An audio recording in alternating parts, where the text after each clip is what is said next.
যে Bangladesh energy regulatory commission স্বীকার করেছে যে জাতীয় বাজেটকে সামনে রেখে কোনো অর্থনৈতিক প্রভাব যে মূল্যায়ন ইকোনমিক ইম্প্যাক্ট অ্যাসেসমেন্ট ছাড়াই তড়িঘড়ি করে আসলে 16% বেশি বিদ্যুতের দাম বাড়ানো হয়েছে।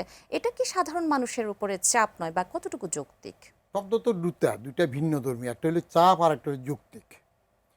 রেশনালিটি যেটা হয়, রেশনাল কিনা সেটা হিসাব করতে গেলে তো মানুষের কষ্ট লাগবে, বাড়ছে। কিন্তু সরকারের যুক্তির প্রশ্ন আসলে সরকার রেভিনিউ আনবে কোথার থেকে? কয়টা খাত আছে তার? মূলত্ব নাই। অর্থ যা আছে সবার থেকে ট্যাক্স নেওয়ার মূলত্ব কোনো সরকারই দেখাতে পারে নাই। আমার সময় আমি যখন নেওয়া শুরু করলাম তখন তো সেই নির্দলীয় সেনা নির্দেশিত সরকার, অন্যেরা ভদ্রলোকরা বলে সেনা সমর্থিত, আমি বলি সেনা নির্দেশিত। সেই সেনা নির্দেশিত 3 উদ্দিনের সরকারও তো পরে আমাকে সরিয়ে দিল।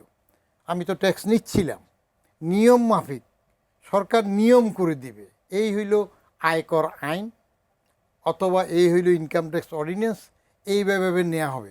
তো আমি সেটুক নেওয়া শুরু করলাম, পরে তো আমাকে বদলি করে দিল, পারলাম না তো। কিন্তু এখন পর্যন্ত সেই যে 18 বছর আগে চলে আসলাম, স্বেচ্ছাপন্ন চাকরি থাকতে চলে আসলাম, তাদের জ্বালা যন্ত্রণা আর পারছিলাম না। তো এখন পর্যন্ত তো একটা কেসও বাইর হয়ে নাই যে বদিউর রহমান জোর করে জুলুম করে টাকা নিয়েছে। তো তাহলে টাকা নিতে দিল না কেন? এখন সরকার যদি নিজের রেভিনিউ রাজস্ব ইআরডির উপর সরকার সবসময় জোর দিয়ে আসছে, যেটা আগে এক্সটার্নাল রিসোর্সেস ডিভিশন, এখন ইকোনমিক রিলেশনস ডিভিশন বলে, গালভরা বলি, কেমন?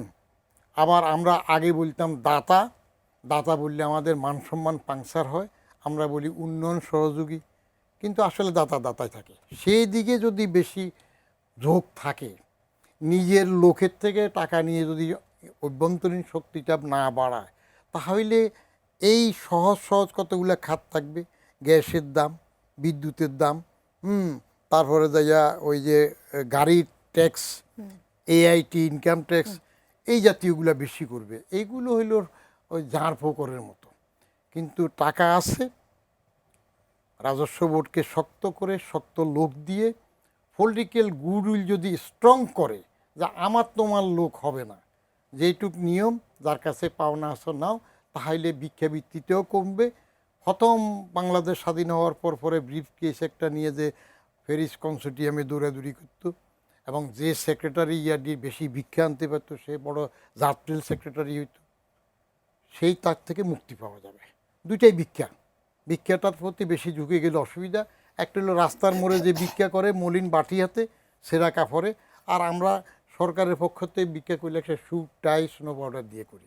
এটা ডিসকারেজ করা দরকার, রেভিনিউ ভিতর থেকে বেশি নেওয়া, বেশি নিয়ে যদি শক্ত হয়ে যায় তখন আপনার এই বিদ্যুৎ, জ্বালানি, গ্যাস, ওই যে জ্বালানিতে 2 বার বাড়ানো, গ্যাসে বাড়ানো, এগুলো তখন কিছু রিলিফ পাবে। এর আগ পর্যন্ত সরকারের হাতে তো আর কিছু নাই।